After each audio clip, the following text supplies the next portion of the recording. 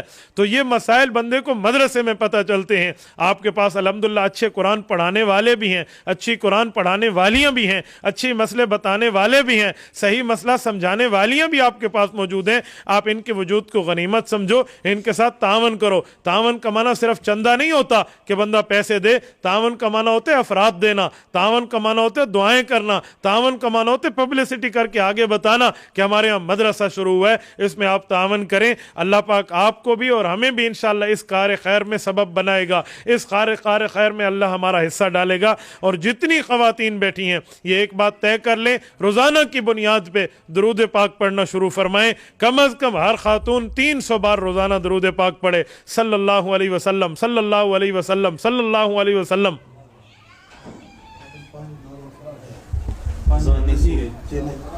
5 minute پہ چلو. تو اس طرح 300 بار آپ روزانہ صلی اللہ علیہ وسلم پڑھیں، چلتے پھرتے پڑھیں، اٹھتے بیٹھتے پڑھیں، آتے جاتے پڑھیں. ضروری نہیں ہے کہ آپ درمیان میں بات نہ کریں، اگر بات ہو جائے تو بات ہو جائے، پھر درود شروع کر دیں. روزانہ کی بنیاد پہ حضور پاک کو تحفہ جائے گا، روزانہ کی بنیاد پہ رسول اللہ کے ساتھ آپ کا تعلق ہوگا. کل قیامت میں اللہ کے رسول صلی اللہ علیہ وسلم آپ کی سفارش کریں گے. یقین مانے میں نے دین داروں میں بھی اور دنیا داروں میں بھی ایسے بندے دیکھے جو 1 لاکھ مرتبہ روزانہ درود اور ذکر کرتے ہیں. حضرت شیخ زکریہ رحمۃ اللہ علیہ، اللہ ان کی قبر پہ کروڑوں اربوں رحمت نازل فرمائے. حضرت نے فضائل اعمال میں لکھا ہے کچھ بزرگ وہ تھے جو کھانا نہیں کھاتے تھے، کھانا کی جگہ ستو پھانک لیتے تھے. پوچھا گیا وجہ، فرمان لگے اگر کھانا کھاتے ہیں تو ٹائم زیادہ لگتا ہے، ذکر کا ٹائم کم بچتا ہے، اس لیے ستو پھانک کے گزارا کر لیتے ہیں، لیکن ذکر کریں گے، درود پڑھیں گے. اس لیے اس چیز کو اپنا ماحول بنائیں، اس چیز کو اپنے لیے مبارک بنائیں، اس چیز کو اپنا حرز جاں بنائیں اور اس کا وظیفہ آگے چلائیں. میری ماؤں اور بہنوں، وظائف میں درود پاک سید الوظائف ہے، سب سے بڑا وظیفہ اللہ کے رسول پہ درود ہے. کل ایک عالم ایک جملہ فرما رہے تھے، مجھے بہت اچھا لگا اس کا جملہ. اس نے کہا ریاکاری سے درود پڑھا جائے پھر بھی قبول ہوتا ہے. کیوں؟ درود پاک اللہ کے رسول کی ذات کے لیے پڑھا جاتا ہے. ریاکاری اللہ معاف فرما دے گا، لیکن حضور کے حق میں، اللہ حضور پاک کے حق میں درود آپ کا ضرور قبول کرے گا. تو درود پاک بہت بڑا وظیفہ ہے. ایک محدث تھے حضرت زکریا رحمہ اللہ نے لکھا ہے امام سخاوی کے حوالے سے، وہ جب حضور پاک کا نام آتا تو صلی اللہ علیہ وسلم پورا نہ لکھتے، خالی سواد لکھ دیتے. حضور پاک کی خواب میں زیارت ہوئی، اللہ کے رسول نے اس محدث کی قلم کی طرف اشارہ کر کے فرمایا تیرے اس قلم سے سیاہی ختم ہو جاتی ہے میرے نام پہ درود پورا لکھتے ہوئے، تیری سیاہی زیادہ لگتی ہے، اس دن سے اس نے توبہ کر لی۔ اس نے کہا میں رسول اللہ کے نام پہ ہمیشہ مکمل صلی اللہ علیہ وسلم لکھوں گا، چاہے سیاہی لگے، چاہے قلم گھسے، چاہے ورق ختم ہو، جو بھی ہو۔ تو اس طرح کا ذکر، اس طرح کا تذکرہ اللہ کے رسول کا ہوگا، اولادیں بھی ٹھیک رہیں گی، گھر کا ماحول بھی ٹھیک رہے گا، معاشرہ بھی ٹھیک رہے گا۔ اور اس مدرسے کے ساتھ آپ تعاون کریں، جو عورت مال دے سکتی ہے مال دے، مال نہیں دے سکتی جان دے سکتی ہے جان دے، اولاد دے سکتی ہے اولاد دے، یہ نہیں دے سکتی تو وقت دے۔ وقت کا معنی ایک دن آ کے بندہ جھاڑو لگا جائے مدرسے میں، یہ بھی ثواب کا حصہ ہے۔ 2 نفل پڑھ کے آپ اس مدرسے کی کامیابی کی دعا مانگیں، آپ گھر بیٹھے ثواب میں شریک ہوں گی۔ یقین مانیں خاتون کا دین بہت اچھا، بہت آسان ہے۔ حدیث پاک میں ہے، حضور اقدس صلی اللہ علیہ وسلم کی روایت موجود ہے، یہ حضرت ابو ہریرہ سے ہے، فرمایا حضور پاک علیہ السلام نے اذا صلت خمسہا، عورت 5 نمازیں پڑھ لے، پھر فرمایا سامت شہرہا، 1 مہینے کے روزے رکھ لے، اطاعت بعلہا، خاوند کی اطاعت کر لے۔ حضور پاک صلی اللہ علیہ وآلہ وسلم نے یہ چیزیں گنوا کے اس کے ساتھ فرمایا جنت کے جس دروازے سے چاہے جنت میں داخل ہو جائے۔ بہت آسان دین ہے خاتون کا، بہت آسان دین ہے، گھر بیٹھے جنت لے سکتی ہے۔ مرد شاید باہر بھی جا کر ایسی جنت نہ لے پائے۔ ایک خاتون حاملہ ہو، امید کے ساتھ ہو، ان دنوں میں اس کی 1 نماز بیت اللہ کی نماز سے بھی بڑھ کے ہے، 1 نماز۔ ایک خاتون بچے کو دودھ پلا رہی ہو، ان بچوں کو دودھ پلانے کے اندر اس عورت کی جو طاقت خرچ ہوتی ہے، اس طاقت کے ایک ایک قطرے پہ سے 70 ہزار نیکیاں ملتی ہیں۔ یہ اللہ کی طرف سے عطا ہے، جس کے گرد کو بھی مرد نہیں پہنچ سکتا، اس کی دھول کے ثواب کو بھی مرد نہیں پہنچ سکتا، جو اس خاتون کو گھر بیٹھے اللہ عطا فرما رہے ہیں۔ جو میں نے آیت آپ کے سامنے خطبے میں پڑھی ہے، یہ 22ویں پارے کے پہلے صفحے کی پہلی آیت ہے۔ اللہ فرماتے ہیں وَمَن يَقْنُتْ مِنكُنَّ لِلَّهِ وَرَسُولِهِ وَتَعْمَلْ صَالِحًا نُؤْتِهَا أَجْرَهَا مَرَّتَيْنِ وَآتَدْنَا لَهَا رِزْقًا كَرِيمًا۔ جو خاتون پیغمبر کی بیوی ہے، اس کی 1 نیکی میں 2 نیکیاں بناؤں گا اور اس کے لیے قیامت میں اجر دوں گا۔ کیوں؟ تعمل صالحہ، ان کے نیک عمل ہیں۔ آج آپ اور ہم بھی عمل نیک کر لیں میری ماؤں بہنوں، خدا کی قسم گھر کا ماحول درست ہو جائے، خدا کی قسم گھر کے معاملات درست ہو جائیں۔ آج کل لوگ کہتے ہیں خاوند میرے ساتھ ٹھیک نہیں ہے، اور سسر میرے ساتھ ٹھیک نہیں ہے، فلاں میرے ساتھ ٹھیک نہیں ہے۔ خود ایک دفعہ آپ ٹھیک بن جائیں، خود ٹھیک بن جائیں، پھر دیکھیں سارے آپ کے ساتھ ٹھیک بن جائیں گے۔ تھوڑے سے معاملات میں بندہ خود کو ڈھیلے، خاوند ٹھیک نہیں ہے اس کے لیے 2 نفل پڑھ کے دعا کریں، سسر کا رویہ غلط نہیں ہے، غلط ہے، اس کے لیے 2 نفل پڑھ کے دعائیں کریں، اللہ سے مانگیں، صدقات کریں۔ یقین مانے آپ دیکھیں معاملہ ہوتا کیسے نہیں ہے۔ میری بچی ہمنا بیمار تھی، ہم نے ڈاکٹر سے انجیکشن دوائیوں کے انتہا کر دی۔ ہمارے مخدوم حضرت خنزادہ صاحب دامت برکاتہم، رات کو 11 بجے میں نے فون کیا، مجھے فرمان لگے بیٹا سب کچھ کیا ہے، صدقہ دیا ہے؟ میں نے کہا جی نہیں دیا۔ کہتے ابھی اپنے جیب میں جتنے پیسے حسب توفیق ہیں صدقے کے متعین کرو۔ خدا کی قسم میں نے صدقے کے پیسے متعین کیے ہیں کہ صبح غریب کو اتنے پیسے دوں گا، یہ میری جیب میں، یہ غریب کے ہو گئے، واللہ اس کا بخار ٹوٹ گیا۔ یہ میری گود کی بات ہے، میری بیٹی کی، اس کا بخار ٹوٹ گیا۔ ہم چھوٹی سی چیزیں ہیں اس کے اوپر یہ جو ہے نا وہ نہیں کرتے۔ پیسے کا صدقہ نہیں ہے، جان کا صدقہ دے، مال کا صدقہ دے، اولاد کا صدقہ اپنے دین کے لیے لگائیں، یا اور نہیں تو بندہ اوقات کا صدقہ دے، اپنے وقت لگائے، ہو سکے تو سب کا صدقہ دے۔ پھر دیکھیں اللہ پاک کیسے عطا فرماتے ہیں۔ اللہ آپ کو رم صراط مستقیم عطا فرمائے، رسول اللہ کے ساتھ محبت کاملہ عاملہ صادقہ عاجلہ عطا فرمائے، قیامت کے دن اللہ پاک ہمارے لیے ذخیرہ آخرت فرمائے۔